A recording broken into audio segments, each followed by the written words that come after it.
Hello and welcome to the Fair Job Network podcast on Friday the 31st of May. I'm Richard Palmer. And I'm Steve Chilcott. So today's a bit of a first for us. This is the first time you're seeing us on video. So you have our sympathies for that experience. And we must also apologise for the rank amateurism of our podcast at this stage. We're doing it with a couple of bits of string and a few bits of blue tack. And so apologies if the sound quality isn't quite what you're used to from Mr. Rogan's or the trigonometry chaps, but we are where we are, and things will get better as we move on. Won't they, Stephen? Indeed, they certainly will. Watch this space. So what are we going to talk about today? So we're going to talk about conflict in the workplace. So we're going to talk about. I know it's difficult to imagine it happening, isn't it? In these times, isn't it? But we're going to talk about one potential workplace scenario where a couple of staff are at hammer and tongs arguing about Gaza and Israel. Yeah, well, it's an interesting one, isn't it? And I think that nobody can possibly deny that our society is probably more divided and polarised than it has ever been in history. And you've only got to look at the fallout from the Trump verdict, which is an event that has, let's face it, very little to do with people's day-to-day lives in the UK. But it's creating huge passions amongst people who have different views on this. And as you say, we have flashpoints like this, like the Gaza situation, which actually have very little impacts on the day-to-day lives or day-to-day functions in the workplace. So here's the scenario, Steve. You are the long-suffering owner of a carpet warehouse in Slough. Now, apologies to people in Slough. We just chose Slough because it seems like a fairly, average sort of town and city these days in the UK. Which does beg the question, does that make me David Brent? I'm the one with the beard. So I think you might be safe. You might be safe on that score. So what would happen if you came into your workplace and having on a Saturday morning, it's all quite busy. Lots of people getting there trying to choose their carpets, trying to work out what level of shag they require. Excuse me, I had to put that one in. And there are two of your star salespeople, hammer and tongs, over the Gaza situation. So what are you meant to do in that situation as an employer? How would you handle it? Well, I think I would comment on so many managers and business owners are quite frankly terrified of stepping in and tackling a situation like this.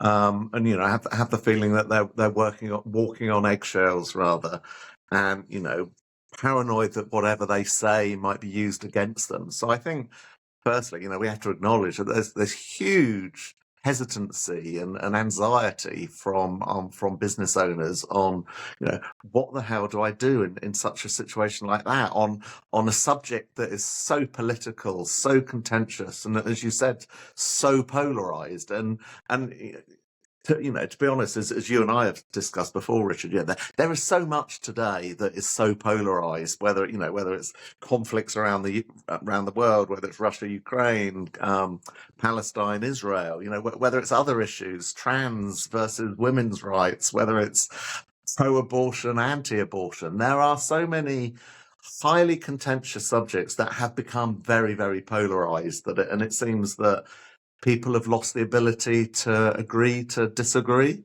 and therefore, people are wearing these very polarized perspectives on their sleeves throughout their entire lives, and unfortunately, including in the workplace, where people now seem to be much less hesitant about coming in and having these debates in the workplace. Where I think once upon a time, people may not have dreamt of doing that in the workplace. Or if they did, be doing it in a very amicable, mutual, happy discussion back and forth. And as I say, knew how to agree to disagree. But that just seems to have gone out the window now. No, absolutely. I think it has. And as you'll As see, has your light. my light bulb's just gone out. So I'm just going to open the curtain a bit. So we've got a bit of light in here. So there you go. Richard You can see did warn about this. we are a truly amateur operation. We can't even get the lighting right. And of course, lighting in my studio here is actually the top light in our dining room. So I do apologise. Yeah, no, I'm absolutely with you, Stephen. And I really do think that this is at heart a big problem. And what's not helped, frankly, has been the number of activist organizations who have been encouraging companies and encouraging employers to sign up to inclusivity drives for their particular representation group. And, I'm pointing the finger at organizations like Stonewall here, and at the myriad of other organizations who appeal to businesses and the good nature and the best intentions of business owners. But then those business owners end up essentially signing over their brand, their employer brand, to a third-party organization which has its own interests at heart, not the interests of your business. And I do think that some very large organizations who should know an awful lot better got themselves caught out and continue to get themselves caught out with this. Google being the most famous one. We know in March this year, Google fired 50 employees because they occupied the executive levels on Google's headquarters, occupied the executive offices and refused to move until Google scrapped its business initiatives it has with the state of Israel.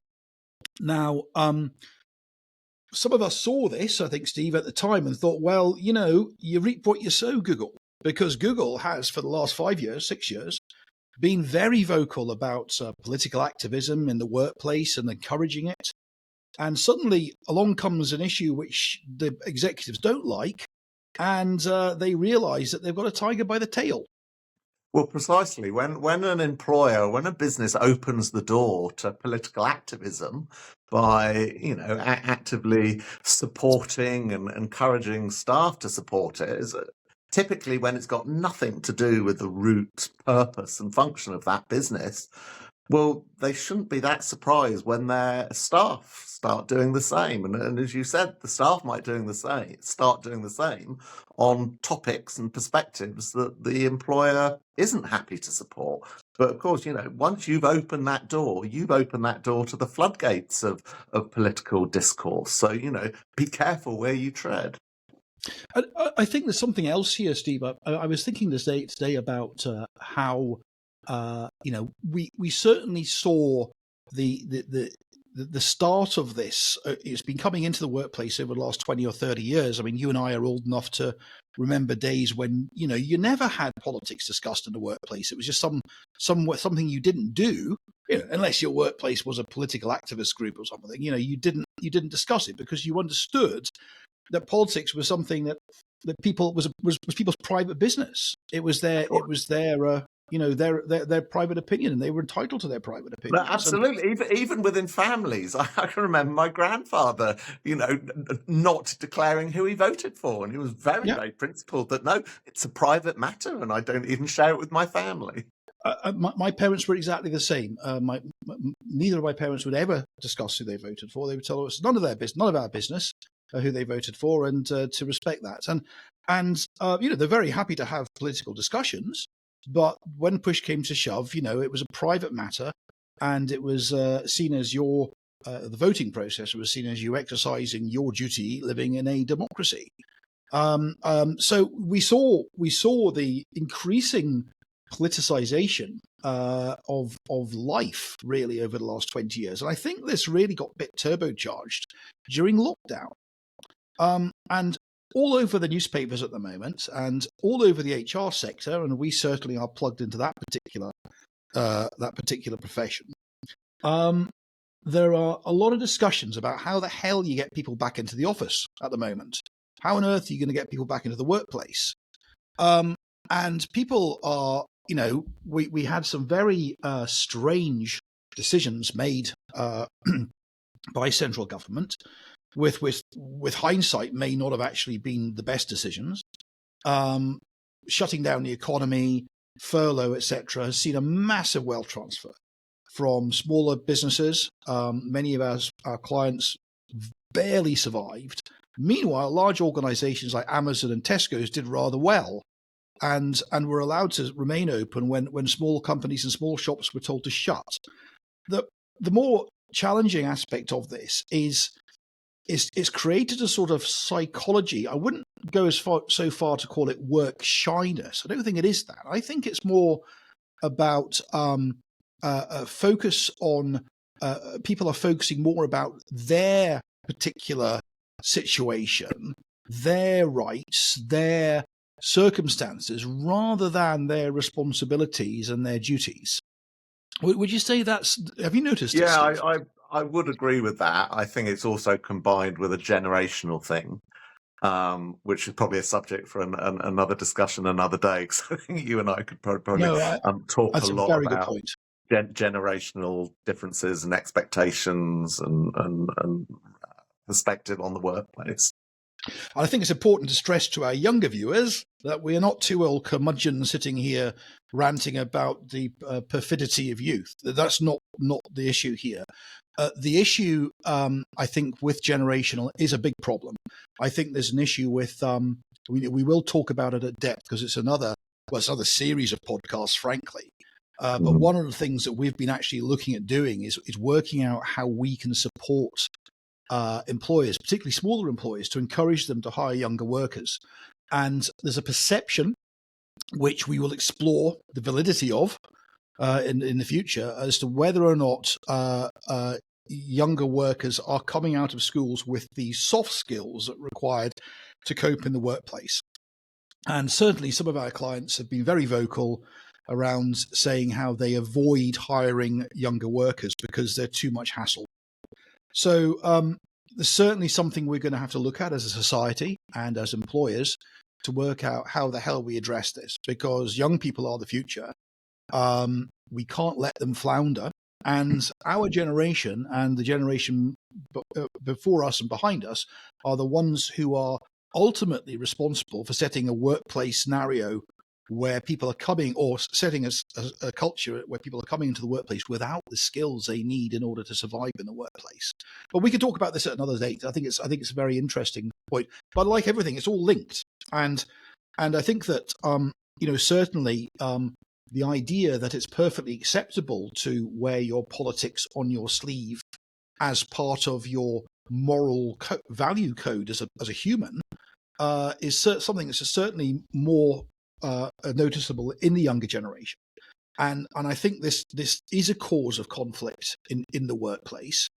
I think it's not helped by the fact that my generation, we were taught that there was an appropriate place for discussions, and so there's an assumption by those running businesses that employees who are coming to work will know what is appropriate conduct and what is not appropriate conduct. However, time and time again, we see that this assumption seems to be misplaced. So I would say, like you say, it's the increased presence of people wearing their opinions on their sleeve, but also, as we said, opinions being polarized. So people having a very firm, strong opinion at one end of a spectrum of views on a subject, and there seems to be less tolerance of people anywhere else on that spectrum of view on that subject in question. And then again, as you say, no realization or understanding of the appropriateness of discussing such things in any scenario in life.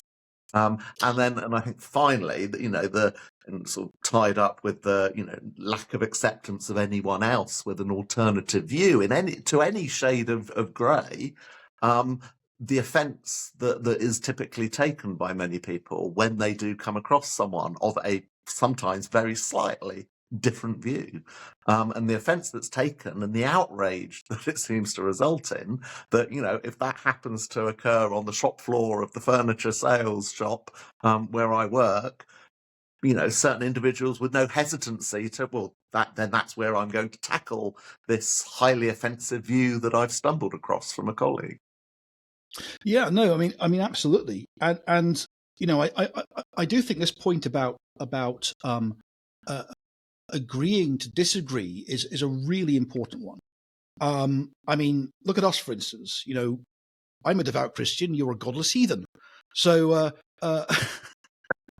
so we know this. We respect each other's viewpoints, and we also know that we come together in order to try and make the workplace a better place for not only employers but also those people who are working in those companies through the efforts that we're doing, trying to open up the conversation around some of these subjects that people are finding very difficult to discuss and how they impact the workplace. I mean, certainly, I have seen some extraordinary behaviour that you would just never have seen even 10 years ago in the workplace.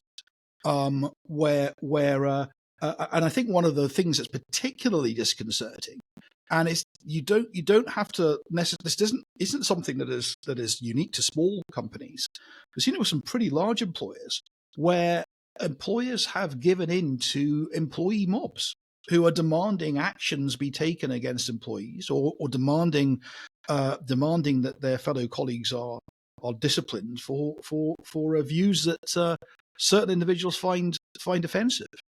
Yeah, I mean, I think it's important to acknowledge that conflict has always existed in the workplace to a degree, and certainly during my HR career, you know, that I was involved or was advising on scenarios of quite significant conflict. But I guess in the past, it was more over, I don't know, girls fighting over a boyfriend, or boys fighting over a girlfriend, or over a football match, or after a few too many jars down the pub on a Friday night after work. So it did happen now, but I think it probably is fair to say there's a slightly more brazenness about it now, on a wider range of tipping points into conflict. People seem to see, as you said earlier, people seem to see their the position they take politically as being a moral position, and it becomes part of their core as an individual. When you add the sort of idea that you should bring your whole self to work, which is frankly just word salad as far as I'm concerned. I couldn't think of a worse piece of advice to give to somebody, because work requires collaboration. Collaboration requires compromise. And if you go into an environment with the idea that you're not going to compromise, then how the hell are you meant to collaborate with anyone? Yes, I mean, again, I think this will be another topic for a whole nother session, on bringing your whole self to work, because I think, again, you and I will agree that opens the door to a lot of potential risk, particularly when different individuals' whole selves are directly in contradiction, if not conflict, with one another. You know, one can think about sexuality versus religious belief, for example. And if you're directly encouraging people to actively live those aspects of their life, of their personality at work, that in itself is upping the ante and upping the risks of these sorts of scenarios of conflict happening. So just a quick segue on this, because we are going to be in the merry month of June tomorrow. And as we all know, June is the month of Pride. And there is a lot of pressure on companies and employers to support Pride and to turn their brand rainbow colours. And although we have seen a step back from this recently, well, actually, while on with that subject, why we have seen a step back from this recently, and we know that larger employers and indeed other organisations are choosing not to get so involved this year. Why do you think that is, Steve? Why? Well, I think for a number of reasons. Some of them are ESG related, so economic social governance, which is, I don't know, how long's it been around, ESG? It's not that long, is it? It was actually a United Nations report in 2004 that formally named it ESG. I can't remember what it was called, but it was, like all these things, it started with good intentions. ESG. Well, of course, why wouldn't you want to make sure that you weren't polluting rivers, and to make sure that everybody was, people weren't being discriminated against. But like all these things, there's been significant mission creep. And I think that, we're seeing companies stepping back from supporting Pride this year is indicative of the reaction to that mission creep. When you go from, there's a big difference between tolerating and accepting to then people demanding that you take active participation in. And what we see time and time again is that it's not enough to just live and let live. It's not enough to be accepted of someone's lifestyle. I think most of us are in this country. I think it's a very small amount of actual real bigots or racists or whatever.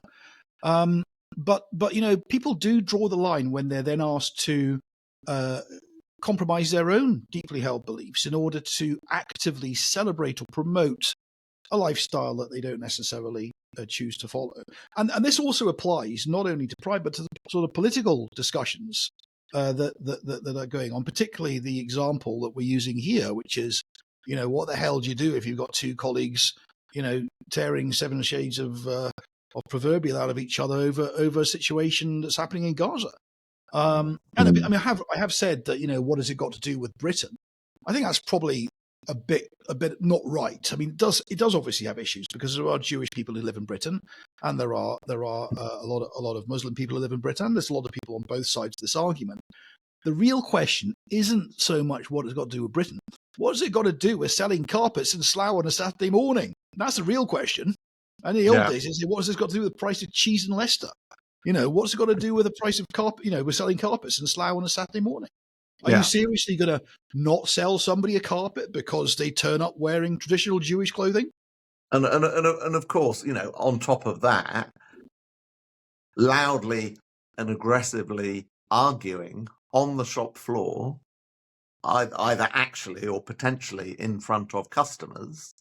I think anyone, any reasonable person would conclude that's completely inappropriate, whatever the subject they're arguing about.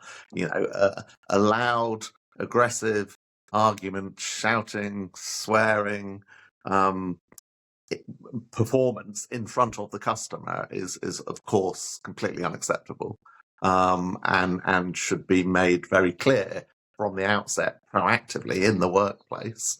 That sort of behaviour is inappropriate, highly inappropriate for the workplace.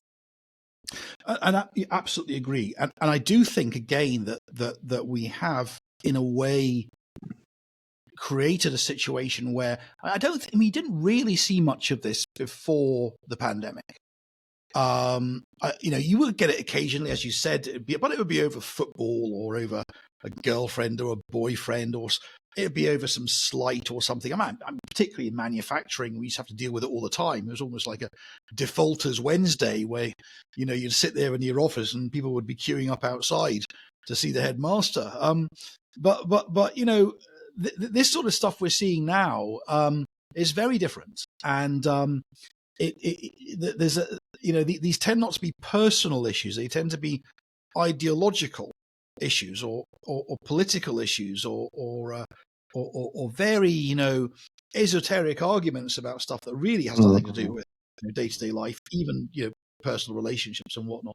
I think that one of the things that we would strongly recommend that employers of any shape or size do, but especially if you're a smaller employer and you can't really afford this type of situation blowing up, is to never, ever, ever take any overt or even covert political stance about any issue in the workplace.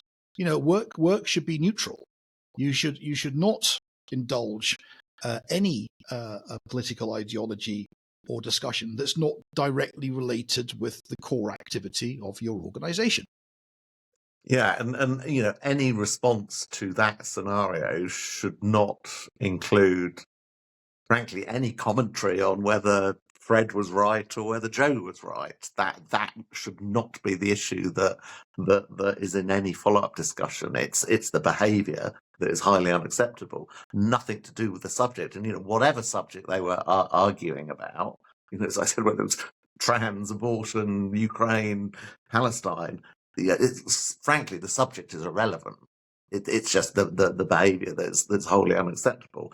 So I suppose kind of moving on to what would our advice be to a business owner who walked in and experienced that or received a complaint about that scenario? The first thing I've always said to managers sort of recounting a scenario like this to me is that getting the individuals to resolve it amongst themselves is always the preferred route. So, I would always say to a manager, have a word with them and seek for them to resolve it amongst themselves. That is always the best route if that can achieve the outcome. Because just the two individuals sort of sitting down together, agreeing, we were a bit out of order, weren't we, on Friday? We shouldn't have behaved like that. We should have taken it off the shop floor. We should have taken it out of the workplace. We went too far. Is a great win-win outcome for a situation like that. However, I suspect in this scenario that sort of resolution may not work. But I think that should always be a manager or business owner's first point of call in trying to resolve a situation. Because if the manager immediately steps in, that in itself is kind of upping the ante in the scenario that actually could possibly have been resolved between the two individuals. However, based on the scenario that we're talking about and everything that we've discussed so far, that might be unlikely. That would successfully resolve it. So therefore, I would imagine, because of the severity of this situation and the subject that was being argued against, that the business owner, the manager, would have to take a more hands-on, active approach to resolving this problem and, most importantly, ensuring that it doesn't happen again. Yeah, no, absolutely. Particularly when, you've got, you're doing it in front of customers or third parties. It's bad enough on an office or a shop floor environment. It's 10 times worse. Yeah. I mean, depending on the severity of the scenario, it could actually constitute gross misconduct and warrant instant dismissal by both parties potentially. Yep. Certainly if it came to blows, physical blows, it would certainly warrant and constitute gross misconduct, I think, in any reasonable person's view. But even if it didn't get to physical violence, if it was screaming, shouting, swearing right in front of customers on the shop floor, then again, that would normally be covered by, a list of a non-exhaustive list of examples of gross misconduct. So yes, potentially the outcome of this could be investigation, formal disciplinary process, and dismissal of the two individuals. Yeah, and I think it is important to make sure that we stress to those who are running businesses, who are faced with this type of situation, it's important you follow your processes and do everything by the book. Which includes, as Steve says, if you follow the processes, you are stepping back, you're being objective, you're applying the rules and the code of conduct that your employees agreed to abide to when they signed their offer letter. So you can't have anything come back to get you on this. I think it's important to stress this because in the divisive society we live in, there's unfortunately as well a tendency for employees to, nobody likes admitting that they behave badly. If there's a way out that people can justify their behavior, then they'll often take that. Now, there are a lot of no-win, no-fee solicitors out there who, in fact, I've got very used to expecting the no-win, no-fee letter from somebody who's been fired. And this letter will usually, be trying it on for some sort of discrimination claim or some sort of claim under the Equality Act or something like that. And 99 times out of 100, this is all hokum and should be treated as such. But it is worth mentioning that this is why it's important you do it by the book. And I guess if it does warrant going down a formal route, be it that formal route result in dismissal or that formal route result in formal disciplinary warnings, obviously you need to be incredibly careful that you are applying consistency across the two individuals. If they are both equally to blame for that misconduct, then of course they both must have a similar outcome. But of course it might not be that there's equal misbehaviour. It could potentially be more, more one side than the other. But you do need to tread very carefully, because obviously, particularly if it's on a subject like Israel-Palestine, you don't want a religious discrimination claim coming to bite you and saying that you treated one person more harshly for what they would potentially, say was based on their religious faith. That's a very, very good point. And I think that it's also very important to stress that in this type of situation, although it might seem like quite an extreme situation, it is one that we heard about, which is why we're using this as an example. So it is happening. Is why this is very important, that you have to deal with it. You can't ignore it. It's something that you will have to grasp as an employer. Unfortunately, it goes with the territory. You are responsible for the well-being not only of these two employees, but also for your other employees and your customers as well. And if the argument they're having is degenerating into racial or anti-Semitic slurs, then that's a serious problem for the business, and you need to close it down as quickly as possible. I would suggest the first thing to do would be to, if you're witnessing this, is you need to isolate these two individuals as quickly as possible. Get them away from the customers, get them off the shop floor, get them off the sales floor, get them into separate rooms, and then address the situation. Your business has to come first and foremost. And the safety of your customers and of your other colleagues.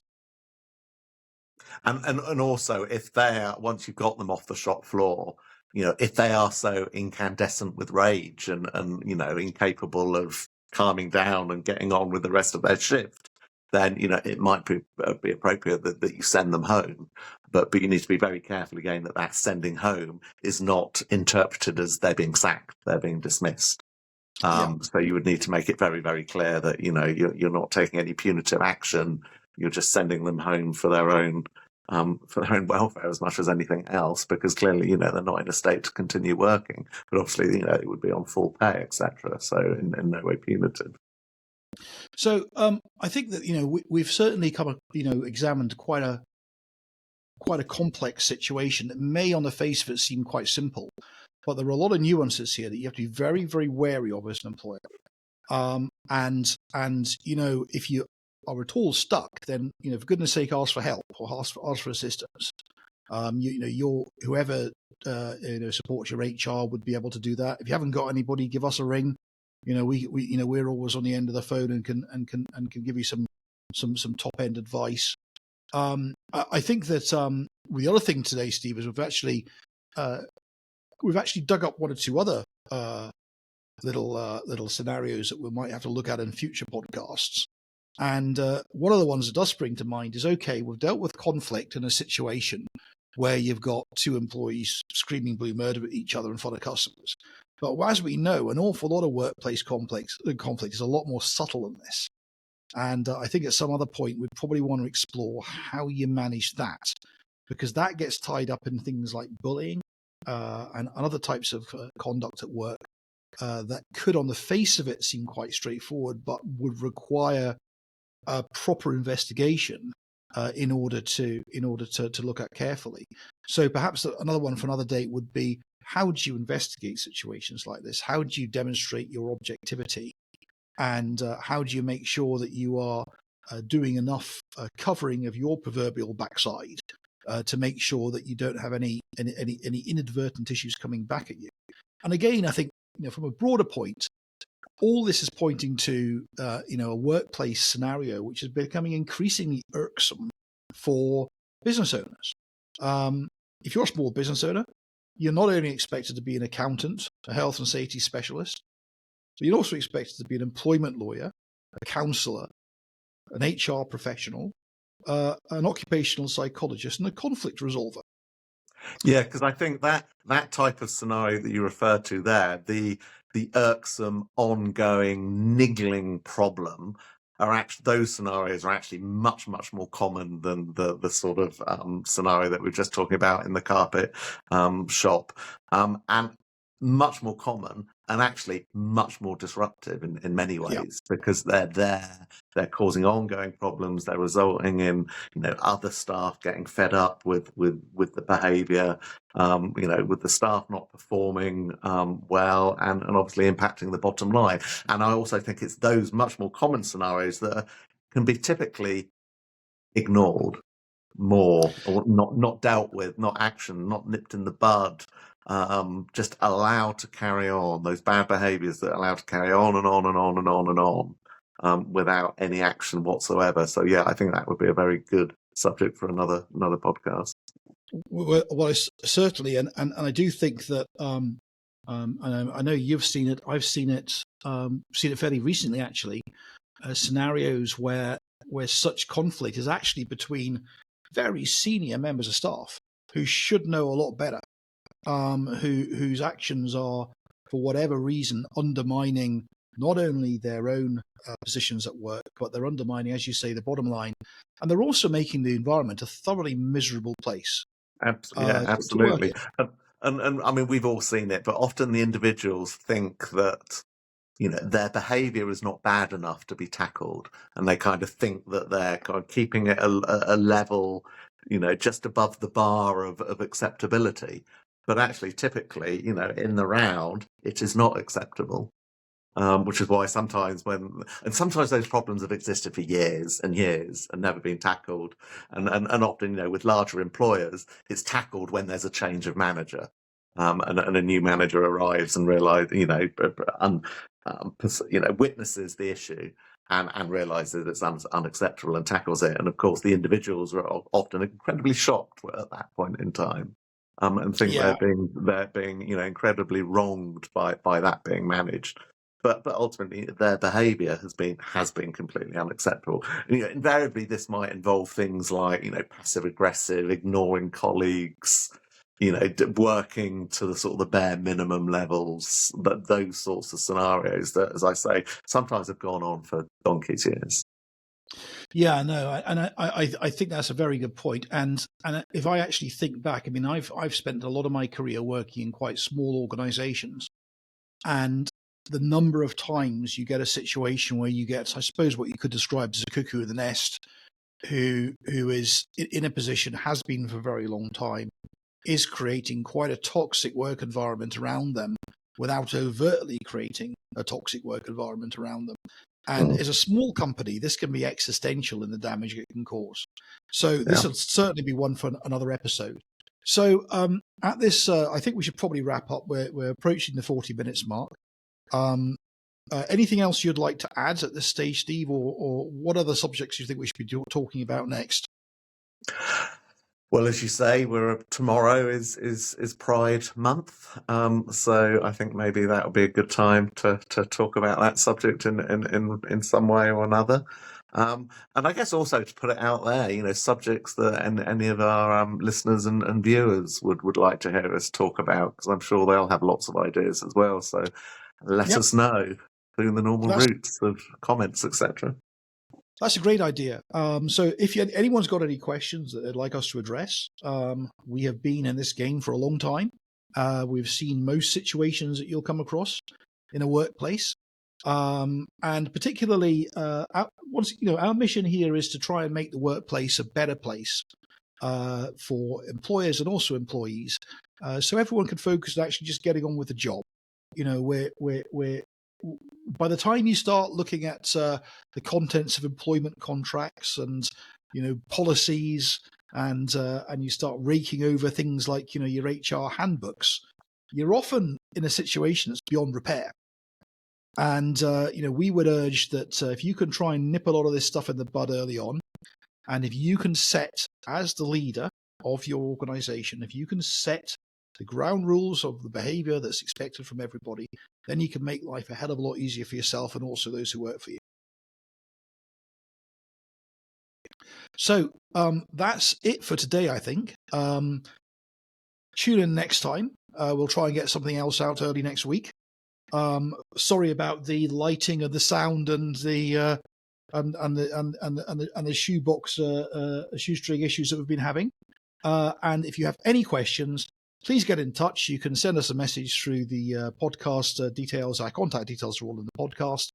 And until next time, hope you are having a prosperous time at work and a peaceful time at work without any conflict. So it's goodbye from me. And it's goodbye from me. See you next time. Take care. Bye-bye.